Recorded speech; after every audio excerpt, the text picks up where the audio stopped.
शुरू करते हाँ उस दो जहान दे पालनहार का नाम लैके जो सब ते बहुत ही रहमतां और बख्शिशां करने वाला है। अज का सत्संग असीं शुरू करिए उस तो पहला अज जिन्हां मैंबरां ने रल मिल के इस सत्संग का आयोजन किया है, सब तो पहला असीं उन्हां सारे मैंबरां नूं अज दे सत्संग की अपनी तरफों आई हुई सारी संगत की तरफों बहुत बहुत बधाई देवांगे, मुबारकबाद देवांगे, क्योंकि उन्होंने कोशिश की तो उन्होंने कोशिश का यह नतीजा है कि असी इस सत्संग का आनंद लैण वास्ते इत्थे इकट्ठे हुए हैं। तो आओ जिन्हां दी वजह नाल सानू इस सत्संग का आनंद लैण का मौका मिल रहा है, तो साडा भी फर्ज बनता है कि उन्हां सारे मैंबरां वास्ते, इस नगर वास्ते, उस मालिक के चरणों उस परमात्मा प्रभु के चरणों अरदास बेनती करिए कि मालिक इस नगर नूं, इन्हां सारे मैंबरां नूं जिन्होंने भी इस सत्संग च योगदान पाया है, मालिक सब ते अपनी कृपा दया मेहर रहमत बख्शिश बनाई रखन। आने वाला समा इन्हां सारियां वास्ते कामयाबी सफलता खुशियां भरिया होवे।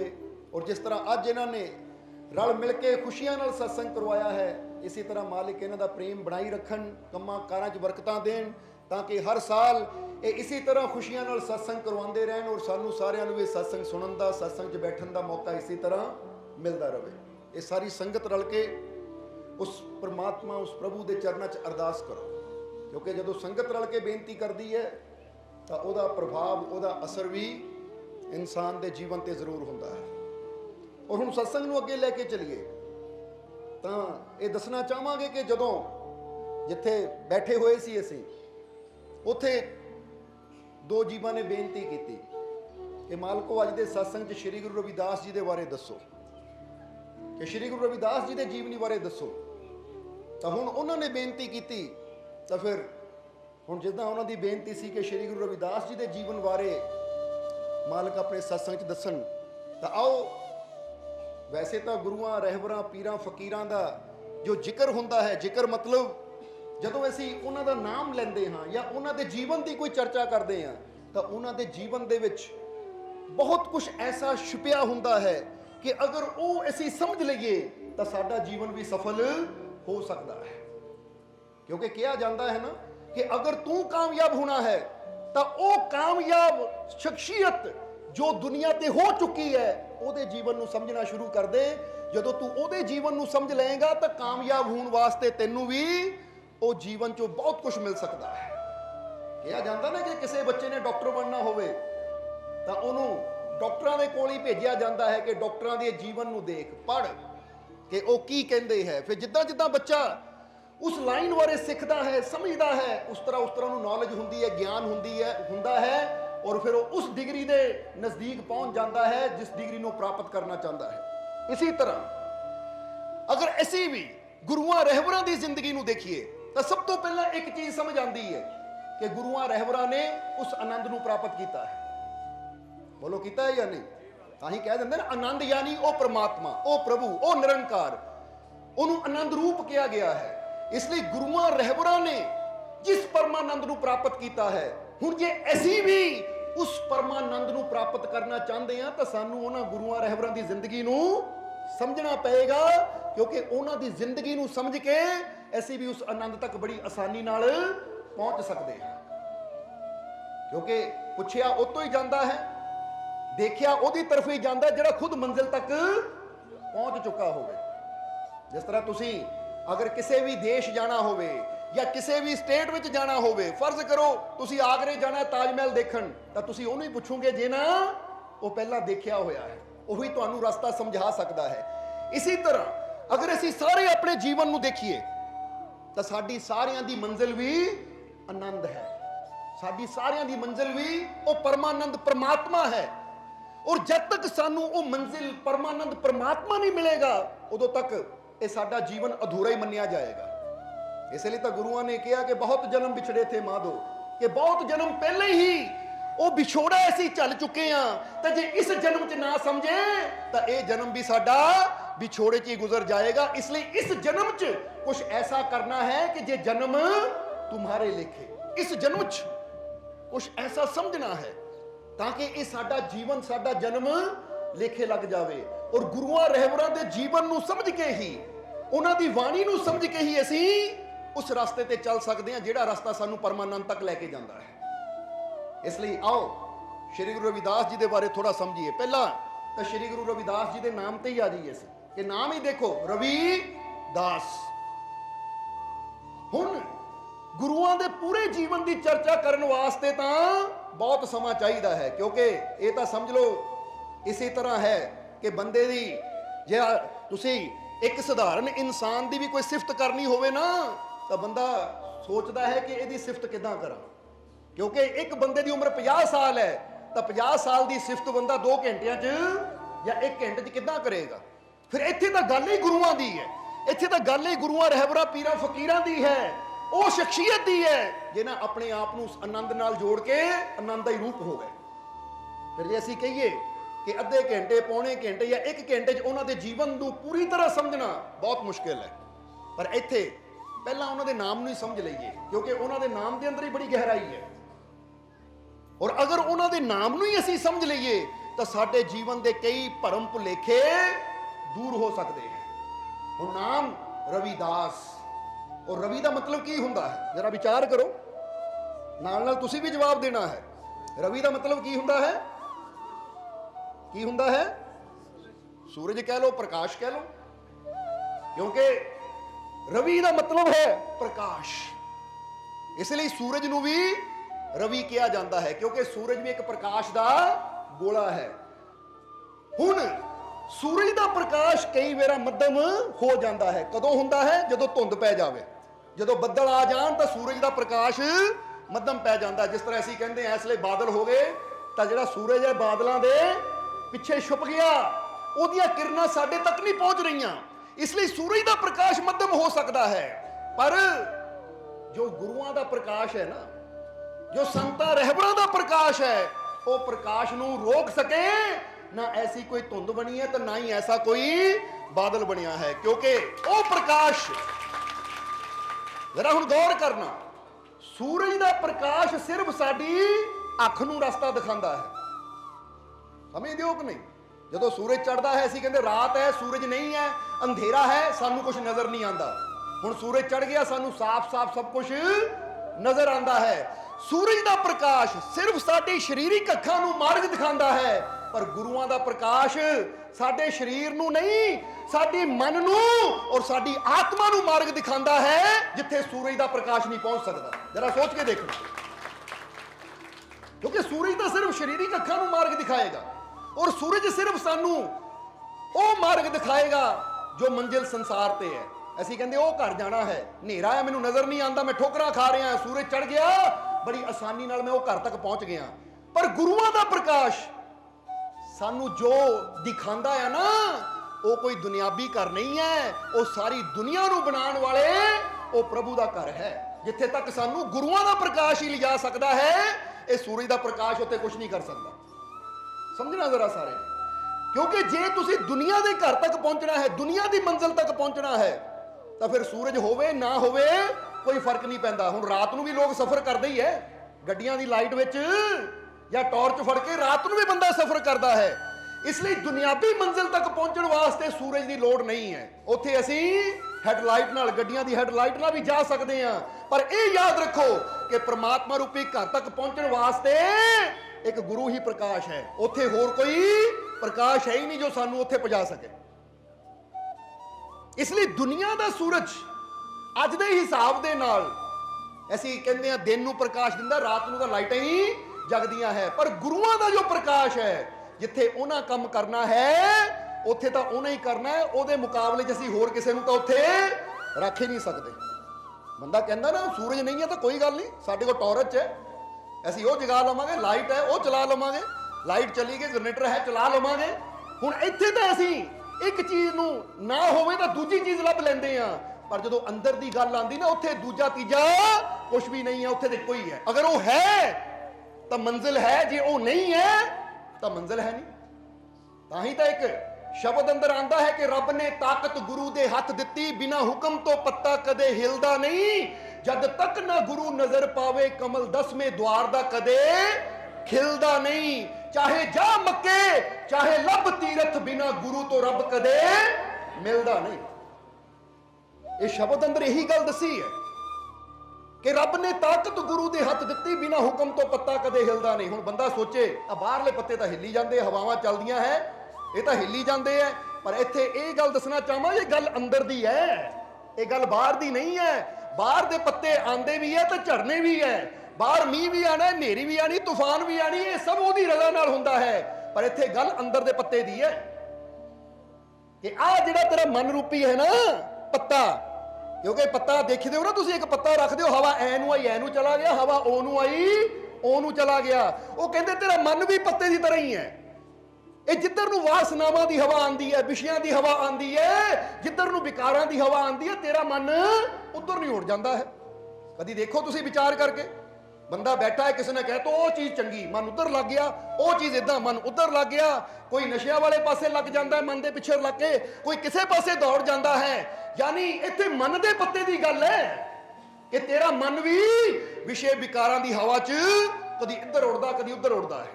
हुण प्यारिया, जे ये मन रूपी पत्ते नूं टिकाणे लाना है, इहदी मंजिल तक पहुंचाना है, यानी जे मन दी मंजिल हासिल करनी है, तो फिर बिना गुरु तो ये पत्ता कदे हिलदा नहीं। तां ये मन जिहड़ा है ना, ये बिना गुरु तो उधरले पासे नहीं चलदा। बोलो समझदे हो कि नहीं? जिद्दां एक घोड़ा है, हुण एक घोड़े नूं तुसीं आजाद छड्डदे हो तां ओहदी मर्जी है, कदी इधर जाएगा कदी उधर जाएगा, कदी इधर दौड़ेगा कदी उधर दौड़ेगा। पर जदों उस घोड़े दे लगाम पा दित्ती जावे और ओहदे उपर सवार हो जावे, तां हुण घोड़े दी मर्जी नहीं चलदी, हुण चलदी है मर्जी ओ सवार दी। हुण जिधर लगाम खिंचेगा घोड़े नूं उधर जाना पैना है। इसी तरह मन, जब तक इनू ओ गुरु युक्ति की लगाम नहीं पेगी, उदों तक ये मन कदी मंजिल की तरफ नहीं बढ़ेगा। जिधर यदि इच्छा होएगी कदी इधर दौड़ेगा कदी उधर दौड़ेगा। इसलिए ओ पत्ते की गल कीती है, ये बाहरले पत्ते की गल नहीं है। नहीं तो बंदा कहे ले आ पत्ते तो हिल रहे हैं, बिना हुक्म तो पत्ता कदे हिलदा नहीं। इसलिए जब भी गुरुआं रहबरां दे शब्दां नूं असीं सुणदे आ ना, तो एक गल का खास ख्याल रखा करो, उन्होंने बाहर नाल ना जोड़िया करो, उन्होंने अपने अंदर दी अवस्था ना जोड़िया करो, अंदर दी अवस्था नाल। क्योंकि कई बार गुरुआं रहबरां संतां दे वचन कुछ ऐसे हुंदे है कि अगर उन्होंने बाहरले संसार नाल जोड़न की कोशिश करिए तो बंदा समझ ही नहीं पाता कि यह किदां हो सकता है। जिद्दां कबीर साहब ने कहा है कि चींटी चली है सासुरे, 9 मन काजल लाए, हाथी लीना गोद में ऊंट रही लपटाए। हुण जे कबीर साहब दा शब्द समझिए असीं तां उस वेले की हुंदा है, कहना आ कबीर साहब किदां दी गल करदे कि चींटी, चींटी यानी कीड़ी, छोटी छोटियां कीड़ियां देखदे हो ना तुसीं। कबीर साहब अपनी बाणी च एक पहेली पांदे अपने सेवकां नूं। की पहेली? वो कहंदे बुੱਝੋ तां जाना। हुण किहड़ी पहेली पाई कि चींटी चली है सासुरे, कि एक चींटी अपने ससुराल नूं चली है, 9 मन काजल लाए। 9 मन, मन पता ना किन्ना हुंदा है, कहंदे 9 मन काजल, काजल जानी सुरमा। हुण बंदा सोचे जे बाहर दी तरीके ना देखे, बाहरले तौर ते देखे तो बंदा कहंदा कमाल दी गल, निक्की जी कीड़ी 9 मन काजल वो किदां ला सकदी है? एक निक्की जी कीड़ी ऊपर काजल डिग जावे, एक बूंद ही सट दिओ दब जाएगी मर जाएगी, वो 9 मन काजल अपनी अखां च किदां ला सकदी है? ये तो कबीर साहब ने गल ही गलत कह दी। जे बाहरों देखा जाए, बाहरली बुद्धि ना समझिया जाए तो बंदे ने कहना की आ बकवास दीयां गल्लां। कई देखिया कह दिंदे है आ किदां हो सकदा है, तो कदी हो ही नहीं सकदा एक कीड़ी 9 मन काजल ला लावे, ये तो एवें ही कह दिता। पर नहीं, जे अंदरली गहराई नूं समझिया जाए तो ये कबीर साहब संसार की गल नहीं कर रहे, ये कबीर साहब दुनिया दियां कीड़ियां की गल नहीं कर रहे, दुनिया के काजल की गल नहीं कर रहे, एक गल है अंदर की अवस्था की। इसलिए की कहते हैं चींटी चली है सासुरे, सासुरे यानी ससुराल, 9 मन काजल लाए, कि उन्होंने 9 मन काजल अपनिया अखां च लाया है। हुण अगे देखो कि हाथी लीना गोद में, कि हाथी नूं कीड़ी ने अपनी गोद में चक्या होया है और ऊंट नहीं लपटाए, और ऊंट नूं अपने आले दुआले लपेटिया होया है। जिद्दां एक बच्चे नूं मां गोद च उठा लैंदी ते एक नूं अपनी घनेड़ी नाल बन लैंदी है, यानी पिछे ला लैंदी है। वो कहंदे इसी तरह हाथी नूं गोद च चक्या तो ऊंट नूं पिछे लपेटिया होया है। हुण एक कीड़ी और हाथी दा मेल की है, एक कीड़ी और ऊंट दा मेल की है? ਹੁਣ ਇੱਕ ਹਾਥੀ ਦੇ ਪੈਰ ਥਲੇ ਹਜ਼ਾਰਾਂ ਕੀੜੀਆਂ ਮਰ ਸਕਦੀਆਂ ਹੈ, ਪਰ ਕਬੀਰ ਸਾਹਿਬ ਨੇ ਤਾਂ ਕਹਿ ਦਿੱਤਾ ਕਿ ਇੱਕ ਕੀੜੀ ਨੇ ਹਾਥੀ ਨੂੰ ਗੋਦੀ ਵਿੱਚ ਉਠਾਇਆ ਹੋਇਆ ਹੈ, ਇੱਕ ਕੀੜੀ ਨੇ ਊਂਠ ਨੂੰ ਪਿੱਛੇ ਚੱਕਿਆ ਹੋਇਆ ਹੈ, ਲਪੇਟਿਆ ਹੋਇਆ ਪਿੱਛੇ, यानी हाथी भी उठाया है, ऊंट भी उठाया है, और एक कीड़ी जा रही है अपने ससुराल में 9 मन काजल ला के। हुण जरा विचार करो कबीर साहब कादी गल कर रहे हैं, थोड़ा जिहा विचार करना है बारे, क्योंकि जे बाहरी तौर ते देखांगे, बाहरी तौर ते समझांगे तो यह गल असंभव लगती है, यह गल नामुमकिन लगती है, पर जिस वेले इहदी गहराई च जावांगे तो फिर पता लगता है कि कबीर साहब किहड़ी गल कर रहे हैं। सो इत्थे फटाफट दस दईए, फिर श्री गुरु रविदास जी दे भी आना है, नहीं तो ऐसे ही श्लोक विच सत्संग कंप्लीट हो जाना है, इसलिए इहनूं शॉर्ट विच दसांगे, नहीं तो यह शब्द की भी बड़ी गहराई है। जे शब्द की गहराई दसन लगे तो फिर तो सत्संग का समा इत्थे लंघ जाएगा। फिर जीबा ने कहना माल को यही तो फरियाद की सी, बेनती की सी, श्री गुरु रविदास जी बारे दसो, तो गल विच ही रह गई। इसलिए अज मेन पॉइंट साडा गुरुआं दा जीवन है, पर हुण इह शब्द की व्याख्या समझ लईए। अच्छा पहला यह दसो किसी नूं पता इहदे अर्थ दा? हाथ खड़ा करो, किहनूं अर्थ दा पता है कि चींटी चली है सासुरे 9 मन काजल लाए, हाथी लीना गोद में ऊंट रही लिपटाए। है किसी नूं व्याख्या? नहीं। तो आओ थोड़ा समझिए।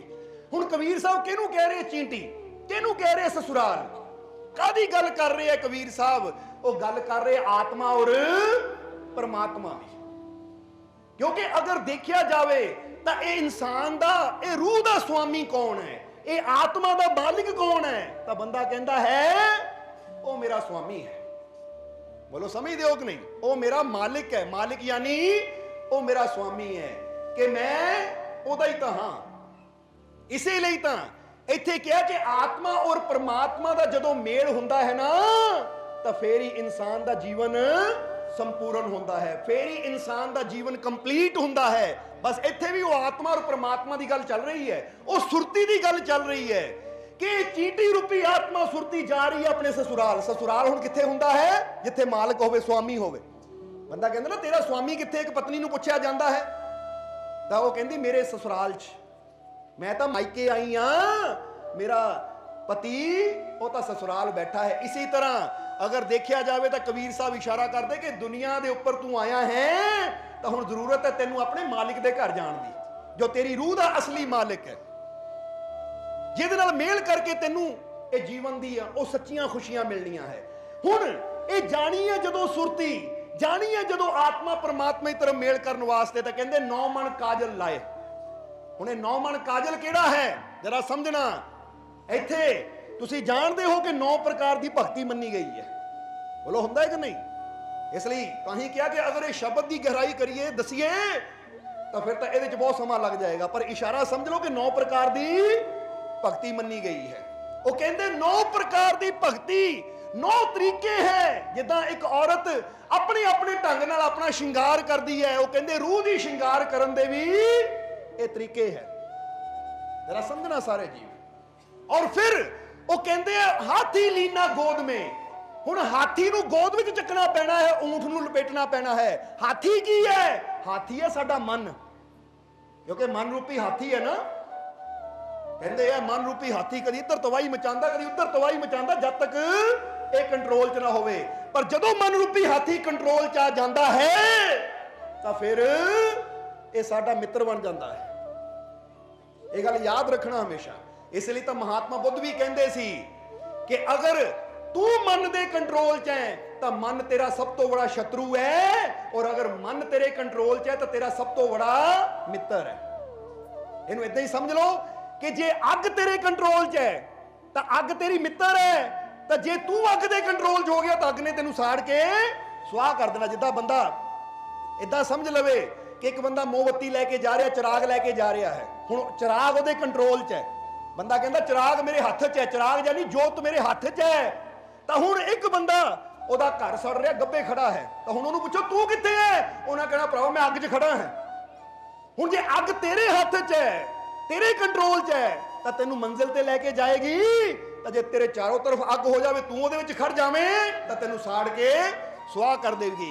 इसी तरह समझण वाली गल है कि जे कश्ती पानी च है तो लाभ है, तो जे पानी कश्ती च है तो नुकसान है। फिर क्योंकि ਉਹੀ ਚੀਜ਼ ਅਗਰ ਥੱਲੇ ਰਵੇ ਕਸ਼ਤੀ ਦੇ ਪਾਣੀ ਤਾਂ ਉਹ ਮੰਜ਼ਿਲ ਤੱਕ ਲੈ ਜਾਂਦਾ, ਤਾਂ ਉਹੀ ਚੀਜ਼ ਉੱਪਰ ਆ ਜਾਵੇ ਕਸ਼ਤੀ ਦੇ ਤਾਂ ਕਸ਼ਤੀ ਨੂੰ ਡੁਬੋ ਦਿੰਦਾ ਹੈ। ਇਸੇ ਤਰ੍ਹਾਂ ਮਨ ਦੀ ਅਵਸਥਾ ਹੈ ਕਿ ਅਗਰ ਮਨ ਜਿੱਧਰ ਨਚਾਉਂਦਾ ਹੈ ਤੁਸੀਂ ਉੱਧਰ ਨੱਚਦੇ ਹੋ, ਤਾਂ ਮਨ ਤੁਹਾਡਾ ਸਭ ਤੋਂ ਬੜਾ ਸ਼ਤਰੂ ਬਣ ਜਾਂਦਾ ਹੈ, ਜੋ ਕਿ ਤੁਹਾਡੀ ਜ਼ਿੰਦਗੀ ਨੂੰ ਵਿਸ਼ਿਆਂ ਵਿਕਾਰਾਂ ਬੁਰਾਈਆਂ ਦੀ ਤਰਫ ਲੈ ਜਾਂਦਾ ਹੈ। ਤਾਂ ਜੇ ਮਨ ਨੂੰ ਤੁਸੀਂ ਗੁਰੂ ਯੁਕਤੀ ਦੇ ਅਨੁਸਾਰ ਆਪਣੇ ਕੰਟਰੋਲ 'ਚ ਲੈ ਲੈਂਦੇ ਹੋ, ਇਹਨੂੰ ਕਾਬੂ ਕਰ ਲੈਂਦੇ ਹੋ, ਤੇ ਮਨ ਹੀ ਤੁਹਾਡਾ ਮਿੱਤਰ ਬਣ ਜਾਂਦਾ ਹੈ।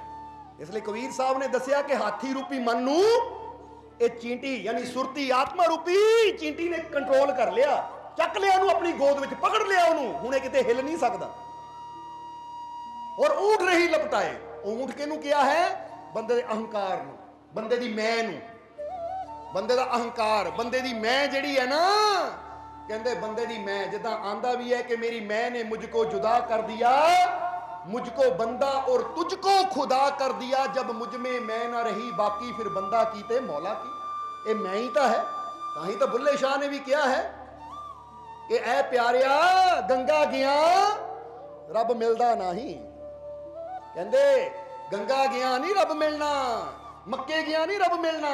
इसलिए उन्होंने दसिया मक्के गया रब मिलदा नहीं, भावें 100 जुमा पढ़ आइए, गंगा गया रब मिलदा नहीं, भावें 100 गोते लाइए, गया गया रब मिलदा नहीं, भावें 100 पंड पढ़ आइए। ओ बुल्ले शाह रब ताइयों मिलना जदों मैनू दिलों गवाइए। हुण बुल्ले शाह वही गल कर दे। हुण जरा समझ लेना सारे जीवां ने कि वो दसदे है कि ना गंगा च रब मिलना, ना मक्के रब मिलना है, ना गया गया रब मिलना है। रब कदों मिलना? जदों अपनी मैं नू अपने काबू करेगा, यानी मैं नू गवाएगा, अपने हंकार नू मारेगा। और इत्थे कबीर साहब वही दसदे कि ऊंट रूपी हंकार, क्योंकि हंकार भी कोई छोटा नहीं है, छोटी छोटियां चीज़ां ते बंदे नू फड़ लैंदा है। बोलो समझदे हो कि नहीं? जे बंदा कोई नेकी भी करदा है ना, तो वो नेकी भी हंकार बन के ਉਹਦੇ अंदर बह जाती है। ਤਾਂ ਹੀ ਤਾਂ ਬੰਦਾ ਕਹਿੰਦਾ मैं कीता, ਉਹ ਭੁੱਖੇ ਨੂੰ ਖਾਣਾ मैं खिलाया, ਉਹ ਪਿਆਸੇ ਨੂੰ ਪਾਣੀ मैं ਦਿੱਤਾ, ਉਹ ਨੰਗੇ ਨੂੰ ਕਪੜਾ ਮੈਂ ਦਿੱਤਾ। ਔਰ ਕਈ ਵਾਰ ਬੰਦਾ ਦੇਖਿਆ ਹੈ ਕਿ ਉਹ ਦੇ ਕੇ ਫਿਰ ਬੜੀਆਂ ਬੜੀਆਂ ਤਸਵੀਰਾਂ ਲਾ ਦਿੰਦਾ ਤਾਂ ਕਿ ਲੋਕਾਂ ਨੂੰ ਪਤਾ ਲੱਗੇ। ਬੋਲੋ ਸਮਝਦੇ ਹੋ ਕਿ ਨਹੀਂ? ਕਈ ਵਾਰ ਤੁਸੀਂ ਦੇਖਦੇ ਹੋ ਕਿ ਗੁਰੂ ਘਰ ਦੇ ਵਿੱਚ ਇਨਸਾਨ ਪੱਖਾ ਲਵਾ ਦਿੰਦਾ ਹੈ, ਪੱਥਰ ਲਵਾ ਕੇ ਫਿਰ ਉੱਪਰ ਨਾਮ ਵੀ ਲਿਖਾ ਦਿੰਦਾ, ਜਾਂ ਪੱਖੇ ਦੇ ਪਰਾਂ ਦੀ ਨਾਮ ਲਿਖਾ ਦਿੰਦਾ ਹੈ। ਫਿਰ ਬੰਦਾ ਕਹਿੰਦਾ ਜੀ ਜੀਵਨ 'ਚ ਦੁੱਖ ਬੜੇ ਘੁਮਾਉਂਦੇ ਆ। ਉਹ ਘੁੰਮਣਾ ਕਿਉਂ ਨਹੀਂ? ਆ ਪੱਖੇ ਵੀ ਤਾਂ ਤੂੰ ਹੀ ਘੁੰਮਦਾ ਪਿਆ ਨਾ। ਅਹੰਕਾਰ ਘੁੰਮਦਾ ਹੈ ਤਾਂ ਫਿਰ ਦੁੱਖ ਵੀ ਤਾਂ ਜੀਵਨ 'ਚ ਆਣਾ ਹੀ ਹੈ ਨਾ। ਇਹ ਗੱਲ ਸਮਝਣ ਵਾਲੀ ਹੈ ਜ਼ਰਾ ਸਾਰੇ ਜੀ।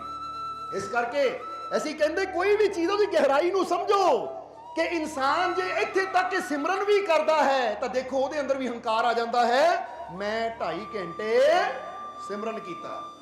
ਇਸ ਲਈ ਕਹਿੰਦੇ ਆ ਜਿੱਥੇ ਮੈਂ, ਕਿਉਂਕਿ ਇੱਕ ਤਾਂ ਹੁੰਦਾ ਬੰਦਾ ਕਰ ਰਿਹਾ ਹੈ 2.5 ਘੰਟੇ ਕਰ ਰਿਹਾ, ਕੋਈ 2 ਘੰਟੇ ਕਰ ਰਿਹਾ, ਕੋਈ ਅੱਧਾ ਘੰਟਾ ਕਰ ਰਿਹਾ ਹੈ, ਉਹਨੂੰ ਪਤਾ ਮੈਂ ਪ੍ਰੇਮ ਨਾਲ ਕਰ ਰਿਹਾ, ਆਪਣੇ ਪ੍ਰਭੂ ਦੀ ਖੁਸ਼ੀ ਦੀ ਖਾਤਰ ਕਰ ਰਿਹਾ ਹਾਂ।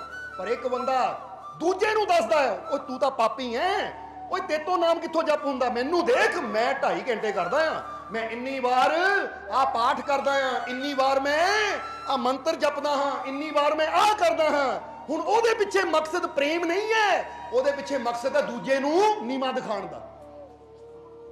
ਜਦੋਂ ਅਸੀਂ ਕੋਈ ਵੀ ਨੇਕੀ ਕਰਦੇ ਹਾਂ ਔਰ ਦੂਜੇ ਨੂੰ ਨੀਵਾਂ ਦਿਖਾਉਣ ਦੀ ਭਾਵਨਾ ਆ ਜਾਂਦੀ ਹੈ ਤਾਂ ਉਹ ਨੇਕੀ ਸਾਡੀ ਹੰਕਾਰ ਬਣ ਜਾਂਦੀ ਹੈ। ਇਸ ਕਰਕੇ ਕਰਮ ਕਰੋ ਪਰ ਕਿਸੇ ਨੂੰ ਨੀਵਾਂ ਨਾ ਸਮਝੋ, ਕਿਸੇ ਨੂੰ ਨੀਵਾਂ ਨਾ ਦਿਖਾਓ। ਕਿਉਂਕਿ ਜੇ ਬੰਦਾ ਸੋਚੇ ਕਿ ਮੈਂ ਇੰਨੀ ਦੇਰ ਸਿਮਰਨ ਕੀਤਾ ਔਰ ਮੈਂ ਉੱਚਾ ਹੋ ਗਿਆ ਤੂੰ ਨੀਵਾਂ, ਤਾਂ ਨਹੀਂ, ਇੱਥੇ ਸਾਡਾ ਹੰਕਾਰ ਬੋਲਦਾ ਹੈ। ਕਿਉਂਕਿ ਸਿਮਰਨ ਕਰਨ ਵਾਲੇ ਦੇ ਅੰਦਰ ਤਾਂ ਨਿਮਰਤਾ ਹੋਰ ਆ ਜਾਂਦੀ ਹੈ, ਸਤਸੰਗ ਵਿੱਚ ਜਾਣ ਵਾਲੇ ਦੇ ਅੰਦਰ ਤਾਂ ਨਿਮਰਤਾ ਹੋਰ ਆ ਜਾਂਦੀ ਹੈ। ਉਹ ਆਪ ਤਾਂ ਸਿਮਰਨ ਕਰਦਾ ਹੈ, ਆਪ ਤਾਂ ਨੇਕੀ ਕਰਦਾ ਹੈ, ਪਰ ਦੂਜੇ ਨੂੰ ਨੀਵਾਂ ਨਹੀਂ ਸਮਝਦਾ। ਇਸੇ ਲਈ ਤਾਂ ਦੇਖੋ ਕਬੀਰ ਸਾਹਿਬ ਨੇ ਵੀ ਕੀ ਕਹਿਤਾ ਕਿ ਕਬੀਰਾ ਸਭ ਤੇ ਹਮ ਬੁਰੇ, ਹਮ ਤਜ ਭਲਾ ਸਭ ਕੋਏ, ਜਿਨ ਐਸਾ ਕਰ ਬੂਝਿਆ ਮੀਤ ਹਮਾਰਾ ਸੋਏ। ਹੁਣ ਐਡੀ ਉੱਚੀ ਪਦਵੀ ਤੇ ਪਹੁੰਚਣ ਤੋਂ ਬਾਅਦ ਵੀ ਕਬੀਰ ਸਾਹਿਬ ਕੀ ਕਹਿ ਰਹੇ ਹੈ, ਜਾਂ ਬਾਬਾ ਫਰੀਦ ਨੇ ਵੀ ਇਹੀ ਗੱਲ ਕਹੀ। ਉਹਨਾਂ ਦੇ ਕਹਿਣ ਦਾ ਢੰਗ ਥੋੜਾ ਦੂਜਾ ਸੀ। ਉਹ ਕਹਿੰਦੇ ਹੈ ਜੇ ਤੂੰ ਅਕਲ ਲਤੀਫ ਹੈ ਕਾਲੇ ਲਿਖਣਾ ਲੇਖ, ਆਪ ਨੜੇ ਗਿਰੇਵਾਨ ਮੇ ਸਿਰ ਨੀਮਾ ਕਰ ਦੇਖ। ਜਾਂ ਦੂਜੇ ਲਫ਼ਜ਼ਾਂ 'ਚ ਕਿਹਾ ਕਾਲੇ ਮਹਿੰਦੇ ਕੱਪੜੇ, ਕਾਲਾ ਮਹਿੰਦਾ ਭੇਸ਼, ਗੁਨਾਹੀ ਭਰਿਆ ਮੈਂ ਫਿਰਾਂ ਲੋਕ ਕਹਿਣ ਦਰਵੇਸ਼। ਹੁਣ ਇਹ ਨਿਮਰਤਾ ਹੀ ਹੈ। ਬੰਦਾ ਕਹਿੰਦਾ ਮੈਂ ਤਾਂ ਗੁਨਾਹਾਂ ਭਰਿਆ ਭਾਈ, ਤੁਸੀਂ ਮੈਨੂੰ ਦਰਵੇਸ਼ ਕਹਿੰਦੇ ਹੋ। ਤੇ ਇੱਕ ਸਧਾਰਨ ਬੰਦੇ ਨੂੰ ਦੇਖ ਲਓ, ਕੋਈ ਕਹਿ ਦੇਵੇ ਓਏ ਤੂੰ ਝੂਠਾ, ਉਹ ਤੂੰ ਕਿਦਾਂ ਮੈਨੂੰ ਝੂਠਾ ਕਹਿਤਾ, ਮੇਰੇ ਵਰਗਾ ਸੱਚਾ ਤਾਂ ਕੋਈ ਹੈ ਹੀ ਨਹੀਂ। ਪਰ ਇਹ ਬੰਦੇ ਨੂੰ ਵੀ ਪਤਾ ਕਿ ਦਿਨ 'ਚ ਕਿੰਨੇ ਝੂਠ ਬੋਲਦਾ ਹੈ। ਅੱਜ ਬੰਦੇ ਅੰਦਰ ਬੁਰਾਈ ਹੈ, ਬੰਦੇ ਅੰਦਰ ਕਮੀਆਂ ਹੈ, ਪਰ ਬੰਦਾ ਆਪਣੀਆਂ ਬੁਰਾਈਆਂ ਨੂੰ, ਆਪਣੀਆਂ ਕਮੀਆਂ ਨੂੰ ਐਕਸੈਪਟ, ਮੰਨਣ ਨੂੰ ਤਿਆਰ ਨਹੀਂ ਹੈ। ਇਹੀ ਬੰਦੇ ਦਾ ਹੰਕਾਰ ਹੈ ਕਿ ਮੈਂ ਕਿਉਂ ਮੰਨਾਂ ਕਿ ਮੈਂ ਨੀਵਾਂ। ਔਰ ਇੱਕ ਗੱਲ ਯਾਦ ਰੱਖੋ ਕਿ ਜਿਹੜੀ ਨਿਮਰਤਾ ਹੈ ਨਾ, ਇਹ ਸਾਨੂੰ ਰੱਬ ਨਾਲ ਜੋੜਦੀ ਹੈ, ਇਹ ਸਾਨੂੰ ਉਹਦੇ ਦਰਬਾਰ ਨਾਲ ਜੋੜਦੀ ਹੈ, ਉਹ ਪਰਮਾਨੰਦ ਨਾਲ ਜੋੜਦੀ ਹੈ। ਇਸ ਲਈ ਜਦੋਂ ਵੀ ਇਨਸਾਨ ਗੁਰੂਆਂ, ਰਹਿਬਰਾਂ, ਸੰਤਾਂ ਦੇ ਕਦਮਾਂ ਝੁਕਦਾ ਹੈ, ਤੇ ਇੱਕ ਗੱਲ ਦੱਸਾਂਗੇ ਕਿ ਬੁੱਲੇ ਸ਼ਾਹ ਨੂੰ ਇੱਕ ਦਿਨ ਬੁੱਲੇ ਸ਼ਾਹ ਦੇ ਮੁਰਸ਼ਿਦ ਸ਼ਾਹ ਇਨਾਇਤ ਕਾਦਰੀ ਨੰਗੇ ਬਾਜ਼ਾਰ 'ਚ ਹੀ, ਉਹ ਕੁਦਰਤੀ ਉਸ ਬਾਜ਼ਾਰ 'ਚ ਸਾਈਂ ਬੁੱਲੇ ਸ਼ਾਹ ਇੱਕ ਸੌਦਾ ਖਰੀਦ ਰਹੇ ਸੀ। ਹੁਣ ਜਦੋਂ ਸੌਦਾ ਖਰੀਦ ਰਹੇ ਹੈ, ਅਚਾਨਕ ਨਜ਼ਰ ਮੁਰਸ਼ਿਦ ਤੇ ਗਈ। ਮੁਰਸ਼ਿਦ ਕੋਲ ਦੀ ਗੁਜ਼ਰੇ ਸ਼ਾਹ ਇਨਾਇਤ ਕਾਦਰੀ, ਬੁੱਲੇ ਸ਼ਾਹ ਦੀ ਨਜ਼ਰ ਮੁਰਸ਼ਿਦ ਤੇ ਗਈ, ਸੌਦਾ ਲੈਣਾ ਭੁੱਲ ਗਏ, ਦੌੜ ਕੇ ਗਏ, ਜਾ ਕੇ ਮੁਰਸ਼ਿਦ ਦੇ ਕਦਮਾਂ ਤੇ ਸਿਰ ਰੱਖ ਦਿੱਤਾ।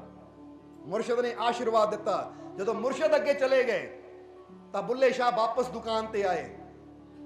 ਉਹਨੂੰ ਕਿਹਾ ਸੌਦਾ ਦੇ ਦੇ। ਤਾਂ ਉਹ ਜਿਹੜਾ ਦੁਕਾਨਦਾਰ ਸੀ, ਉਹ ਨਾਲ ਇੱਕ ਮੁੱਲਾ ਵੀ ਸੀ।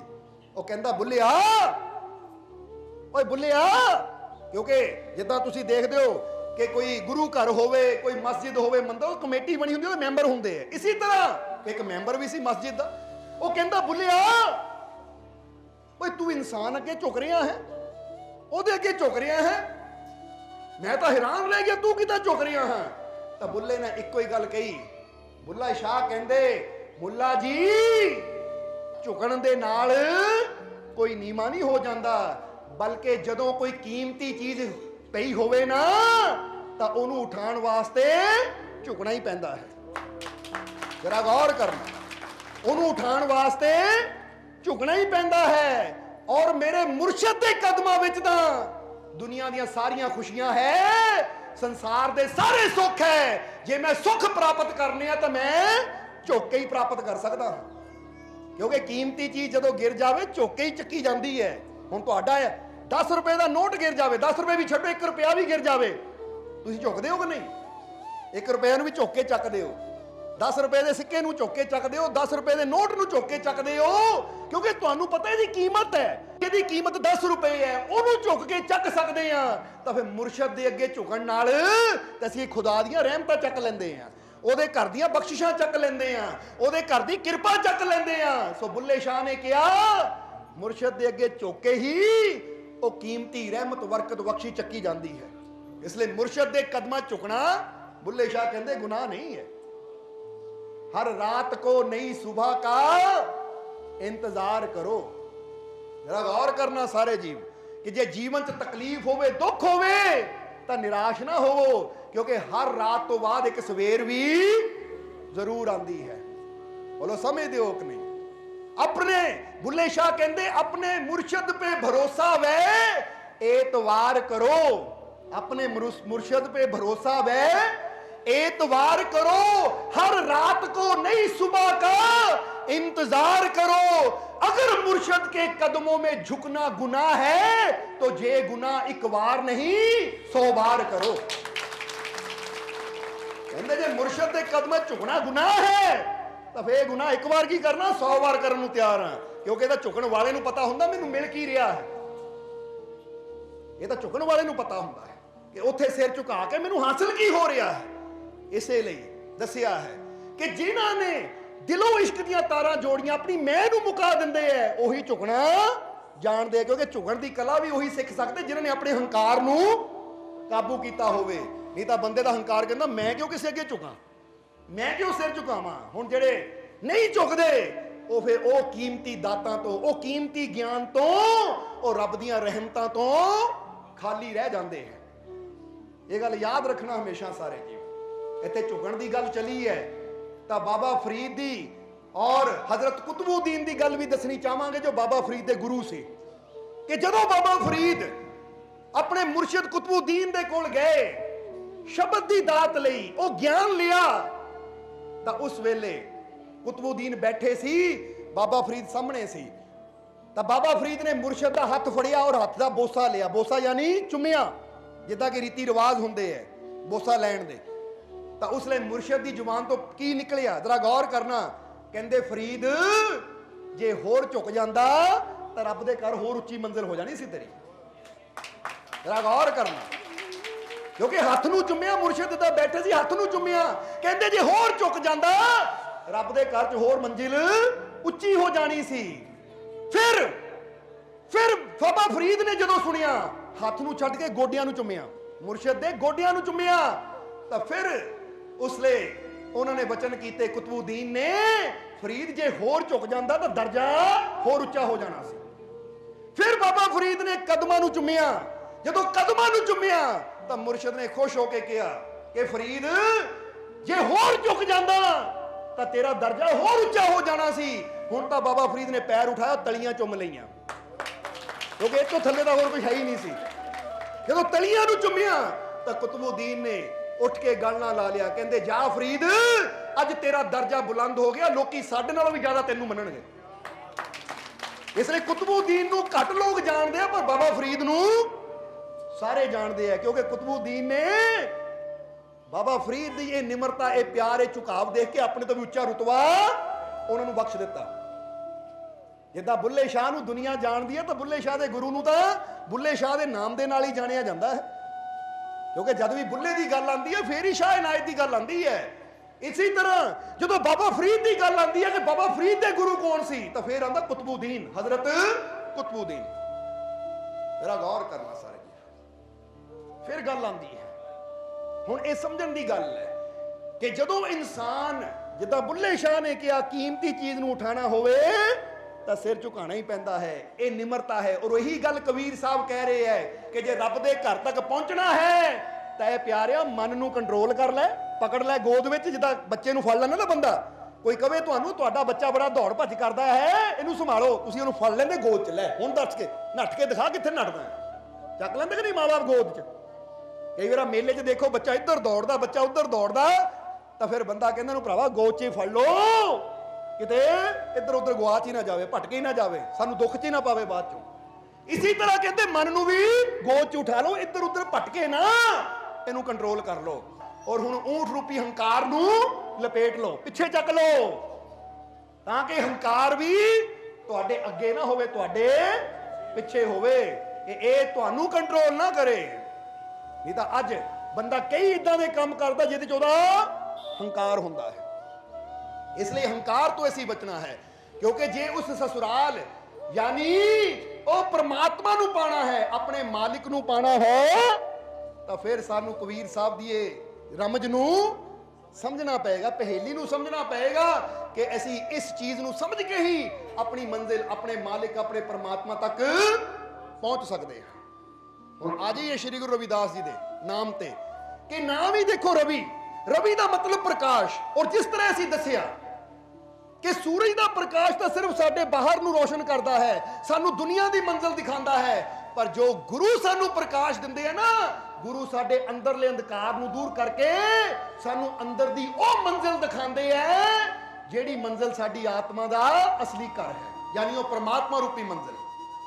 इसलिए जे गुरु रूपी प्रकाश साडे जीवन च नहीं होएगा तो कभी भी साडी आत्मा अपनी मंजिल नू पहचान नहीं पाएगी, अपनी मंजिल तक पहुंच नहीं पाएगी, क्योंकि बिना प्रकाश तो बंदा किद्दां उहनूं जानेगा, किद्दां उहनूं पहचानेगा। हुण इत्थे आपां कोई चीज़ लभणी होवे तो बंदा कहंदा उजाला होएगा तो फिर ही लभ पाएगा, अंधेरे च तां सामने पई चीज़ भी बंदे नूं नज़र नहीं आती, हज़ारां ही ठोकरां लगदियां बंदे नूं। इसी तरह इत्थे तां गल वो परम पिता परमात्मा नूं पाण दी है, उत्थे भी गुरु दा प्रकाश होएगा तो फिर ही असीं उत्थे तक पहुंच सकते हैं। इसलिए रवि यानी प्रकाश। और हुण इहदी थोड़ा होर गहराई नूं समझना है कि प्रकाश यानी परमात्मा, क्योंकि परमात्मा नूं प्रकाश दा रूप कहा गया है। जे पुछो ना परमात्मा की है, कहंदे प्रकाश रूप है, बोलो यही हुंदा कि नहीं? हुण जरा समझना कि गुरु भी परमात्मा रूप हुंदा है, प्रकाश दा रूप हुंदा है। ताही तां गु यानी अंधकार और रू यानी उजाला। एक गुरु ही है जो साडे जीवन के अंधकार नूं दूर करके सानू प्रकाश की तरफ लैके जाता है। प्रकाश यानी परमात्मा, और प्रकाश यानी हुण अगे भी समझो कि प्रकाश नाल की जुड़िया है। प्रकाश यानी अच्छाई, ਪ੍ਰਕਾਸ਼ ਯਾਨੀ ਪ੍ਰੇਮ, ਪ੍ਰਕਾਸ਼ ਯਾਨੀ ਨੇਕੀ। ਹੁਣ ਅਸੀਂ ਕਹਿੰਦੇ ਆ ਕਿ ਆਹ ਬੰਦਾ ਬੁਰਾ ਹੈ, ਬੁਰਾਈ ਨੂੰ ਹਮੇਸ਼ਾ ਅੰਧਕਾਰ ਨਾਲ ਜੋੜਿਆ ਜਾਂਦਾ ਹੈ। ਬੋਲੋ ਸਮਝਦੇ ਹੋ ਕਿ ਨਹੀਂ? ਬੁਰਾਈ ਨੂੰ ਹਮੇਸ਼ਾ ਅੰਧਕਾਰ ਨਾਲ ਜੋੜਿਆ ਜਾਂਦਾ ਹੈ। ਬੁਰਾਈ ਹੋਵੇ ਜਿੱਥੇ ਨਸ਼ੇ ਹੋਣ, ਜਿੱਥੇ ਨਿੰਦਿਆ ਹੋਵੇ, ਜਿੱਥੇ ਕੋਈ ਵੀ ਮਾੜਾ ਕਰਮ ਹੋਵੇ, ਬੁਰੀ ਸੋਚ ਹੋਵੇ, ਇਹ ਬੁਰੀ ਸੋਚ ਨੂੰ ਅਸੀਂ ਸ਼ੈਤਾਨ ਨਾਲ ਜੋੜ ਦਿੰਦੇ ਹਾਂ। ਸ਼ੈਤਾਨ ਜਾਨੀ ਅੰਧਕਾਰ। ਹੁਣ ਜ਼ਰਾ ਸਮਝਣਾ ਸਾਰੇ ਜੀ, ਬੰਦੇ ਅੰਦਰ ਸ਼ੰਕਾ ਹੈ, ਸਮਝ ਲਓ ਅੰਧੇਰੇ ਵਿੱਚ ਹੈ। ਬੰਦੇ ਅੰਦਰ ਵਿਸ਼ਵਾਸ ਹੈ, ਸਮਝ ਲਓ ਪ੍ਰਕਾਸ਼ ਵਿੱਚ ਹੈ। ਬੰਦੇ ਅੰਦਰ ਨਫ਼ਰਤ ਹੈ, ਸਮਝ ਲਓ ਅੰਧਕਾਰ ਵਿੱਚ ਹੈ। ਬੰਦੇ ਅੰਦਰ ਪ੍ਰੇਮ ਹੈ, ਸਮਝ ਲਓ ਪ੍ਰਕਾਸ਼ ਵਿੱਚ ਹੈ। ਕਿਉਂਕਿ ਪ੍ਰੇਮ, ਵਿਸ਼ਵਾਸ, ਅੱਛਾਈ, ਸੱਚਾਈ, ਨੇਕੀ ਸਾਨੂੰ ਪ੍ਰਕਾਸ਼ ਤੋਂ ਮਿਲਦੀ ਹੈ, ਯਾਨੀ ਪ੍ਰਮਾਤਮਾ ਨਾਲ ਜੋੜਦੀ ਹੈ। ਤਾਂ ਬੁਰਾਈ, ਨਿੰਦਿਆ, ਚੁਗਲੀ, ਨਸ਼ੇ, ਮਾੜਾ ਬੋਲਣਾ, ਕ੍ਰੋਧ ਕਰਨਾ, ਕਿਸੇ ਦੀ ਨਿੰਦਿਆ ਕਰਨੀ, ਕਿਸੇ ਦੇ ਉੱਪਰ ਜ਼ੁਲਮ ਕਰਨਾ, ਇਹ ਬੁਰਾਈ ਹੈ। ਉਹ ਅੰਧਕਾਰ ਹੈ ਜੋ ਸਾਨੂੰ ਰੱਬ ਤੋਂ ਦੂਰ ਕਰ ਦਿੰਦਾ ਹੈ। ਇਸ ਲਈ ਗੁਰੂਆਂ ਦੇ ਨਾਮ ਦੇ ਅੰਦਰ ਹੀ ਇਹ ਛੁਪਿਆ ਹੋਇਆ ਹੈ ਕਿ ਐ ਪਿਆਰਿਆ ਰਵੀ ਬਣ, ਪ੍ਰਕਾਸ਼ ਬਣ। ਪ੍ਰਕਾਸ਼ ਬਣਨ ਦਾ ਮਤਲਬ ਕੀ ਹੈ? ਕਿ ਪ੍ਰੇਮ ਯਾਨੀ ਪ੍ਰਕਾਸ਼ ਨਾਲ ਜੁੜ, ਨਫ਼ਰਤ ਯਾਨੀ ਅੰਧਕਾਰ ਦਾ ਤਿਆਗ ਕਰ। ਕਿਉਂਕਿ ਨਫ਼ਰਤ ਸਾਨੂੰ ਸਾਡੀ ਮੰਜ਼ਿਲ ਤੋਂ ਦੂਰ ਕਰ ਦਿੰਦੀ ਹੈ, ਅੰਧਕਾਰ ਸਾਨੂੰ ਸਾਡੀ ਮੰਜ਼ਿਲ ਦੀ ਤਰਫ ਵਧਣ ਨਹੀਂ ਦਿੰਦਾ। ਜਿਹੜਾ ਤੁਹਾਨੂੰ ਇੱਕ ਸਵਾਲ ਪੁੱਛਾਂਗੇ ਕਿ ਅੱਧੀ ਰਾਤ ਦਾ ਟਾਈਮ ਹੈ, ਰਸਤੇ 'ਚ ਅੰਧੇਰਾ ਹੈ ਔਰ ਤੁਹਾਡੀ ਗੱਡੀ ਉਸਲੇ 100 110 ਦੀ ਸਪੀਡ ਤੇ ਜਾ ਰਹੀ ਹੈ, ਕਿਉਂਕਿ ਲਾਈਟਾਂ ਜਗ ਰਹੀਆਂ ਤੁਹਾਡੀ ਗੱਡੀ ਦੀਆਂ, ਜਾਂਦੀ ਹੈ ਨਾ। ਸੜਕ ਖਾਲੀ ਹੈ, ਹਾਈਵੇ ਰੋਡ ਹੈ, ਸੜਕ ਖਾਲੀ, ਲਾਈਟਾਂ ਪੂਰੀ ਦੂਰ ਤੱਕ, ਜਿੱਥੇ ਤੱਕ ਉਹਦੀ ਲਾਈਟ ਦੀ ਰੇਂਜ ਹੈ ਉੱਥੇ ਤੱਕ ਜਾ ਰਹੀਆਂ ਹੈ। ਤੁਹਾਡੀ ਗੱਡੀ 110 120 130 ਦੀ ਸਪੀਡ ਤੇ ਆਰਾਮ ਨਾਲ ਜਾਏਗੀ, ਪਰ ਅਚਾਨਕ ਉਹ ਲਾਈਟਾਂ ਬੰਦ ਹੋ ਜਾਣ। ਹੁਣ ਰਸਤਾ ਖਾਲੀ ਹੈ, ਔਰ ਲਾਈਟ ਬੰਦ ਹੋ ਗਈ। ਹੁਣ ਦੱਸੋ ਤੁਹਾਡੀ ਗੱਡੀ ਕਿੰਨੀ ਸਪੀਡ ਤੇ ਜਾਏਗੀ? ਜਵਾਬ ਦਿਓ। ਹੁਣ ਜਾਏਗੀ 110 ਤੇ, ਜਾਏਗੀ 120 ਤੇ, ਲਾਈਟ ਬੰਦ ਹੋ ਗਈ, ਅੱਗੇ ਅੰਧੇਰਾ ਹੈ, ਕੋਈ ਨਹੀਂ ਹੈ, ਰਸਤਾ ਖਾਲੀ ਹੈ, ਸੜਕ ਉਹੀ ਹੈ, ਪਰ ਹੁਣ ਤੁਹਾਡੀ ਗੱਡੀ ਦੀ ਸਪੀਡ ਕੀ ਹੋਏਗੀ? ਤੁਹਾਡੀ ਗੱਡੀ ਦੀ ਕੋਈ ਸਪੀਡ ਨਹੀਂ ਹੋਏਗੀ। 5 10 ਜਾਂ ਜ਼ਿਆਦਾ ਤੋਂ ਜ਼ਿਆਦਾ ਕੀ ਹੋਏਗਾ? ਤੁਸੀਂ ਗੱਡੀ ਰੋਕ ਕੇ ਖੜ ਜਾਓਗੇ, ਲਾਈਟਾਂ ਦੀ ਚੈੱਕ ਕਰੋਗੇ, ਲਾਈਟਾਂ ਕਿ ਚੈੱਕ ਕਰੋ ਭਾਈ ਖਰਾਬ ਕਿਉਂ ਹੋ ਗਈਆਂ, ਇਹਨੂੰ ਜਗਾਓ। ਇੱਥੇ ਦੱਸਣਾ ਕੀ ਚਾਹੁੰਦੇ ਆ? ਰਸਤਾ ਚਾਹੇ ਸਿੱਧਾ ਵੀ ਹੋਵੇ, ਪਰ ਜੇ ਅੰਧਕਾਰ ਹੈ, ਨਜ਼ਰ ਨਹੀਂ ਆਉਂਦਾ, ਤਾਂ ਬੰਦਾ ਡਰਦਾ ਹੈ ਉਸ ਰਸਤੇ ਚੱਲਣ ਤੋਂ। ਪਰ ਜਦੋਂ ਪ੍ਰਕਾਸ਼ ਹੋਵੇ ਤਾਂ ਫਿਰ ਟੇਢਾ ਮੇਢਾ ਰਸਤਾ ਵੀ ਹੋਵੇ ਨਾ, ਪਹਾੜੀ, ਤਾਂ ਬੰਦਾ ਤਾਂ ਵੀ ਬੜੇ ਆਰਾਮ ਨਾਲ ਗੱਡੀ ਆਪਣੀ ਮੰਜ਼ਿਲ ਤੱਕ ਲੈ ਜਾਂਦਾ ਹੈ। ਇਸੇ ਤਰ੍ਹਾਂ ਅਗਰ ਅਸੀਂ ਵੀ ਆਪਣੀ ਮੰਜ਼ਿਲ ਨੂੰ ਪ੍ਰਾਪਤ ਕਰਨਾ ਹੈ, ਬੰਦਾ ਕਹੇ ਕਿ ਪ੍ਰਮਾਤਮਾ ਦੀ ਮੰਜ਼ਿਲ ਤਾਂ ਬੜੀ ਔਖੀ ਹੈ, ਅਸੀਂ ਕਹਿੰਦੇ ਜਿੰਨੀ ਮਰਜ਼ੀ ਔਖੀ ਹੋਵੇ, ਪਰ ਅਗਰ ਤੁਹਾਡੇ ਅੰਦਰ ਪ੍ਰਕਾਸ਼ ਹੈ ਤਾਂ ਉਹ ਪ੍ਰਕਾਸ਼ ਦੇ ਉਜਾਲੇ ਵਿੱਚ ਤੁਸੀਂ ਔਖੇ ਤੋਂ ਔਖਾ ਰਸਤਾ ਵੀ ਬੜੀ ਆਸਾਨੀ ਨਾਲ ਤੈਅ ਕਰ ਲੈਂਦੇ ਹੋ। ਤਾਂ ਹੁਣ ਰਸਤਾ ਬੇਸ਼ੱਕ ਸਿੱਧਾ ਹੀ ਹੋਵੇ, ਪਰ ਜੇ ਅੰਧਕਾਰ ਹੈ ਤਾਂ ਸਿੱਧਾ ਰਸਤਾ ਤੈਅ ਕਰਨਾ ਵੀ ਔਖਾ ਹੋ ਜਾਂਦਾ ਹੈ। ਗੱਲ ਸਮਝ ਆ ਰਹੀ ਹੈ ਕਿ ਨਹੀਂ? ਹੁਣ ਇੱਕ ਬੰਦਾ ਅੰਦਰੋਂ ਨਫ਼ਰਤ ਨਾਲ ਭਰਿਆ ਹੈ। ਹੁਣ ਪਰਮਾਤਮਾ ਹੈ ਪਰਮਾਨੰਦ, ਪਰਮਾਤਮਾ ਹੈ ਖੁਸ਼ੀ, ਪਰਮਾਤਮਾ ਹੈ ਸੁੱਖ, ਪਰਮਾਤਮਾ ਹੈ ਸ਼ਾਂਤੀ। ਹੁਣ ਅੰਦਰੋਂ ਬੰਦਾ ਅੰਧਕਾਰ ਨਾਲ ਭਰਿਆ ਹੋਇਆ ਹੈ, ਨਫ਼ਰਤ ਦੇ, ਕ੍ਰੋਧ ਦੇ ਅੰਧਕਾਰ ਨਾਲ ਭਰਿਆ ਹੋਇਆ ਹੈ। ਤਾਂ ਜ਼ਰਾ ਸੋਚੋ, ਜਦੋਂ ਅੰਦਰੋਂ ਬੰਦਾ ਅੰਧਕਾਰ ਨਾਲ ਭਰਿਆ ਹੋਇਆ ਹੈ ਤਾਂ ਖੁਸ਼ੀਆਂ ਦੀ, ਆਨੰਦ ਦੀ ਮੰਜ਼ਿਲ ਯਾਨੀ ਪਰਮਾਤਮਾ ਤੱਕ ਕਿੱਦਾਂ ਪਹੁੰਚੇਗਾ? ਉਹ ਫੇਰ ਹੀ ਉਹਨੂੰ ਮੰਜ਼ਿਲ ਮਿਲੇਗੀ ਜਦੋਂ ਅਸੀਂ ਆਪਣੇ ਅੰਦਰਲੇ ਉਹ ਅੰਧਕਾਰ ਰੂਪੀ ਕਰਮ ਨੂੰ ਦੂਰ ਕਰੀਏ। ਕਿਉਂਕਿ ਇੱਕ ਇਸ਼ਾਰਾ ਹੈ ਇਹ ਕਿ ਉਹ ਕਰਮ ਕਰ ਜਿਹੜੇ ਤੇਰੇ ਜੀਵਨ 'ਚ ਪ੍ਰਕਾਸ਼ ਲਿਆਣ, ਜਿਹੜੇ ਤੇਰੇ ਜੀਵਨ 'ਚ ਖੁਸ਼ੀ ਲਿਆਣ। ਔਰ ਹੁਣ ਆਪ ਥੋੜਾ ਵਿਚਾਰ ਕਰਕੇ ਦੇਖ ਲਓ ਕਿ ਤੁਹਾਡੇ ਜੀਵਨ 'ਚ ਅਗਰ ਨਫ਼ਰਤ ਹੋਏਗੀ, ਵੈਰ ਵਿਰੋਧਤਾ ਹੋਏਗੀ, ਅਗਰ ਤੁਹਾਡੇ ਜੀਵਨ 'ਚ ਬੁਰਾਈ ਹੋਏਗੀ, ਤਾਂ ਕੀ ਪਰਮਾਤਮਾ ਆਏਗਾ ਤੁਹਾਡੇ ਜੀਵਨ 'ਚ? ਆਨੰਦ ਆਏਗਾ, ਸ਼ਾਂਤੀ ਆਏਗੀ, ਖੁਸ਼ੀ ਆਏਗੀ? ਜ਼ਰਾ ਆਪ ਹੀ ਜਵਾਬ ਦੇ ਦਿਓ ਸਾਨੂੰ, ਆਏਗੀ? ਨਹੀਂ। ਇਸੇ ਲਈ ਗੁਰੂ ਕਹਿੰਦੇ ਰਵਿਦਾਸ, ਰਵੀ ਦਾ ਮਤਲਬ ਪ੍ਰਕਾਸ਼, ਦਾਸ ਦਾ ਮਤਲਬ ਪ੍ਰਕਾਸ਼ ਦਾ ਦਾਸ।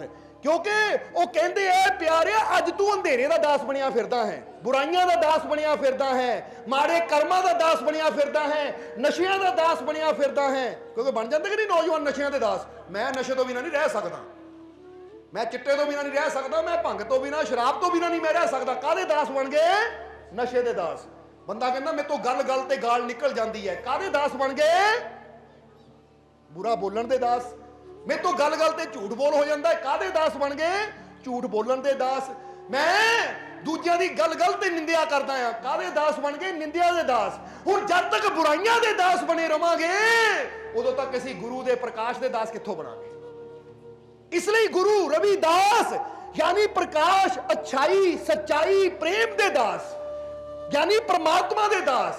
इसलिए वो इशारा करते हैं, उन्होंने नाम च देखो कितनी गहराई है कि ऐ प्यारिया अगर दास ही बनना है तो अच्छाई दा बनी, बुराई दा दास ना बनी। जिदा ही पहला दसिया, बंदा कहता मैं चिट्टे दा दास बन गया, उस तो बिना रह ही नहीं सकता। वो कहते बुराई दे दास नहीं बनना, मैं बनना अच्छाई दे दास, कि मेरे तो अच्छा कर्म किए बिना नहीं रह हुंदा, मेरे तो मिठा बोले बिना नहीं रह हुंदा।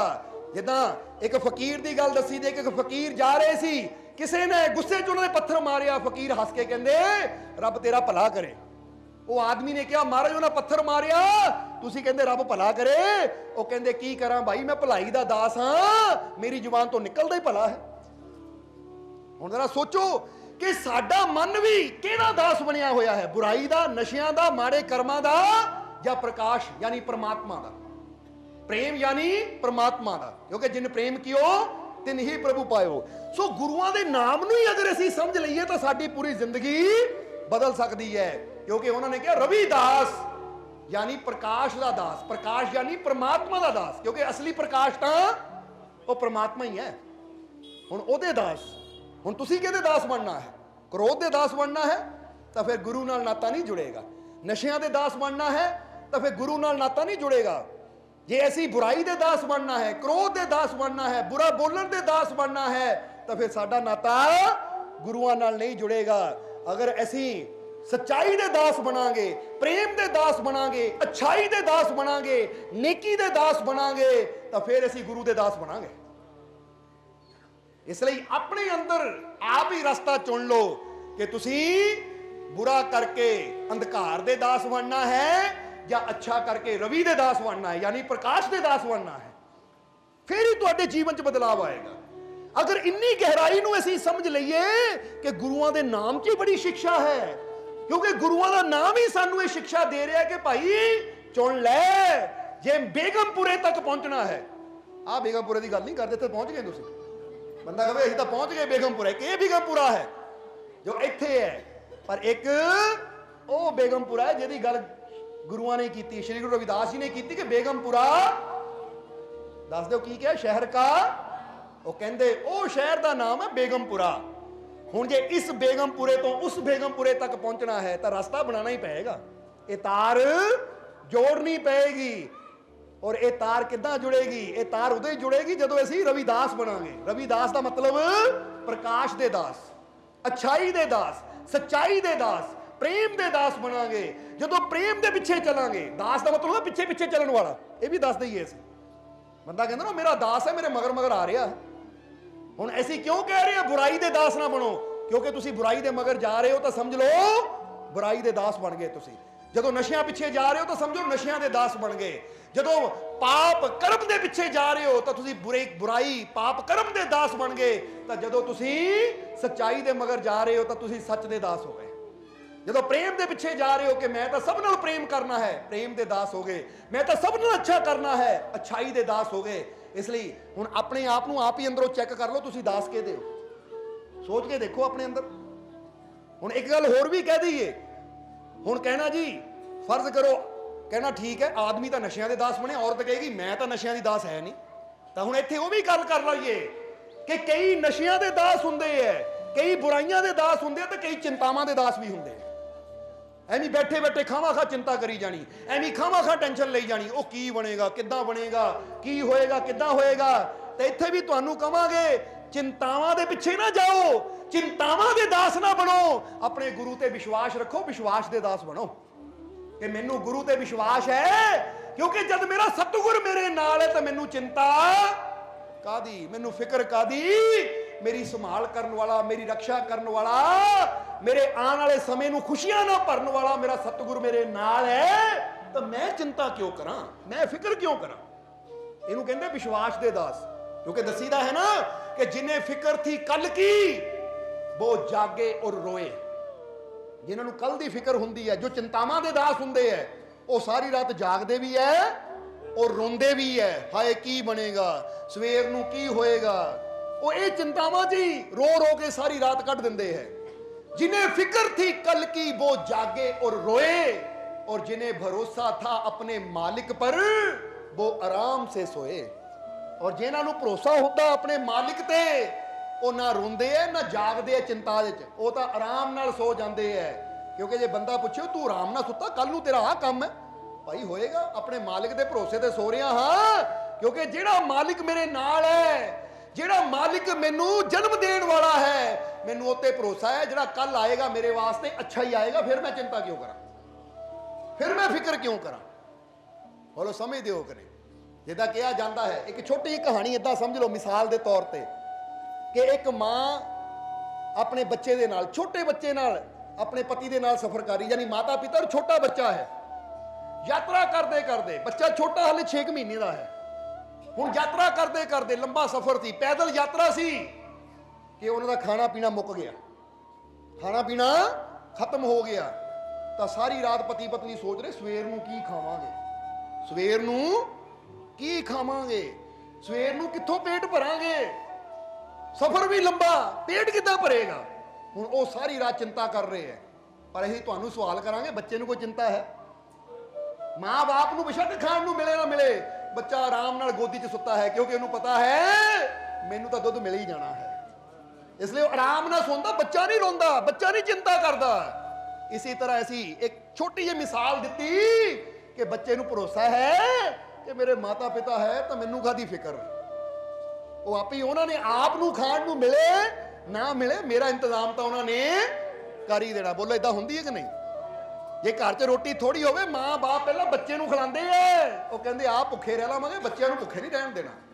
जे हुण एक दुनियावी माता पिता दे दिल च इन्ना बच्चों की फिक्र है, इन्ना प्यार है, तो फिर जरा सोचो जिसने सानू पैदा किया, जिन्हें मां बाप दे दिल अंदरों इश्क मुहब्बत प्यार भरिया, वो आप कैसा होएगा, जरा सोच के देखो।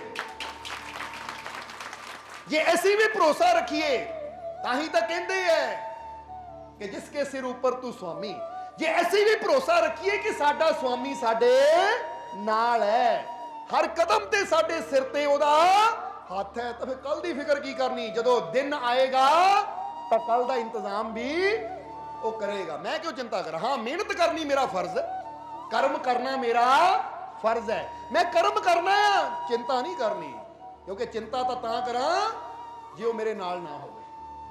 इसलिए इस भरोसे ते जदों बंदा चलदा है तो फिर बंदा कल दी फिक्र नहीं करता, कल दी चिंता नहीं करता। इत्थे ऐसी हातिम दी एक गल दसी दी है, इत्थे भी दसना चाहांगे कि हातिम ताई एक बहुत बड़ा नेक इंसान होया है। हातिम जरा समझना कि उन्होंने नाम पूरा सी हातिम ताई, उन्होंने हातिम कहा जाता सी कि एक बार उन्होंने 6 महीने वास्ते किते जाना सी, अपनी पत्नी नूं कहण लगे, अपनी पत्नी नूं कहंदा हातिम कि मैं 6 महीने वास्ते जा रहा, दस तेनू किन्ना क खर्चा छड़ जावां ताकि तेनू 6 महीने कोई दिक्कत ना आवे। क्योंकि अजकल तो बंदा चाहे साल वास्ते जावे, 6 महीने वास्ते दिक्कत कोई नहीं, पता ATM कार्ड है, जो लोड़ पई बैंक चों पैसे कढ़ा लेने, पति ने पाई जाने तो औरत ने कढ़ाई जाने। पर उस समय सुविधा है नहीं सी, उस वेले तो उन्ना की छड्ड के जाना पैंदा सी जिन्ना बंदे नू जरूरत होवे।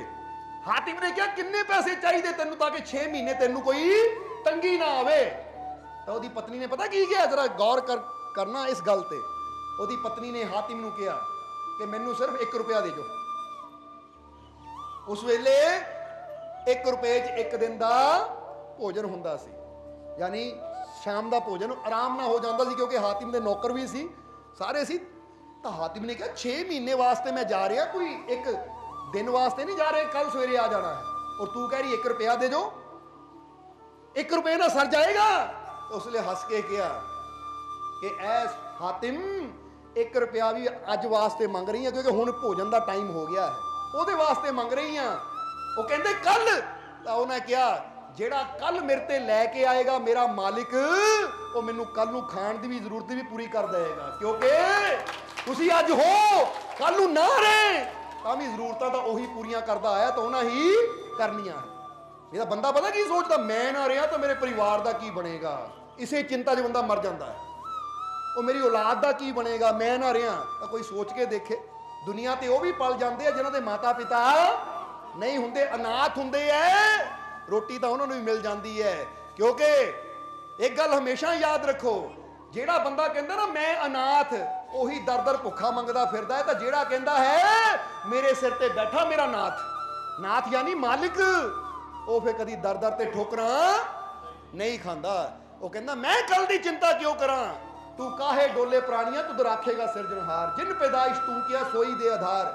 ਜਿਹਨੇ ਪੈਦਾ ਕੀਤਾ ਉਹ ਜ਼ਿੰਦਗੀ ਜੀਣ ਦਾ ਆਧਾਰ ਵੀ ਦੇਗਾ, ਸਹਾਰਾ ਵੀ ਦੇਗਾ ਉਹ। ਇਸ ਲਈ ਸਮਝਣਾ ਇਸ ਚੀਜ਼ ਨੂੰ।